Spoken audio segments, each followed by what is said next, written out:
এক গ্রামে ছিল একটা ছোট্ট ছেলে, নাম ছিল তার তনয়। একদিন সে তার দাদুর আলমারিতে একটা পুরনো ঘড়ি খুঁজে পায়। ঘড়িটা বন্ধ, সময় থেমে আছে অনেক আগে থেকে। তবু সে সেটা হাতে পড়ে সারাদিন ঘুরে বেড়ায়।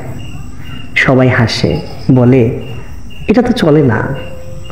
তনয় শুধু মুচকি হাসে। একদিন এক বৃদ্ধ এসে তাকে জিজ্ঞাসা করলেন, এই বন্ধ ঘড়িটা তুমি কেন হাতে পড়ো? তনয়ের চোখে জল। সে বলে, এই ঘড়িটা আমার দাদুর।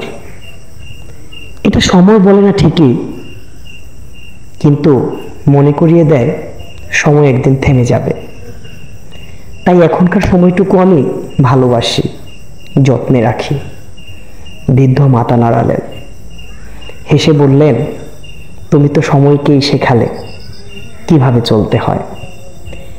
এই ছোট্ট গল্পটা থেকে আমরা আসলে শিক্ষা পাই, সময় সব সময় টিক টিক করে চলে না, কিন্তু জীবনের প্রতিটি মুহূর্তই আমাদের শিখিয়ে দেয় কিছু না কিছু। আর সত্যি বলতে, সময় নয়, স্মৃতি মানুষকে ধরে রাখে। সুতরাং স্মৃতিকে আঁকড়ে ধরা উচিত। সম্মানিত ভিউয়ার্স, আপনাদের যদি আমার এই ধরনের ছোট ছোট ভয়েস ওভার ভিডিওগুলো ভালো লেগে থাকে, তো আপনারা অনুগ্রহ করে আমার চ্যানেলটিকে সাবস্ক্রাইব করে যাবেন এবং প্রত্যেকটি ভিডিওতে লাইক এবং কমেন্ট করবেন। ধন্যবাদ সবাইকে।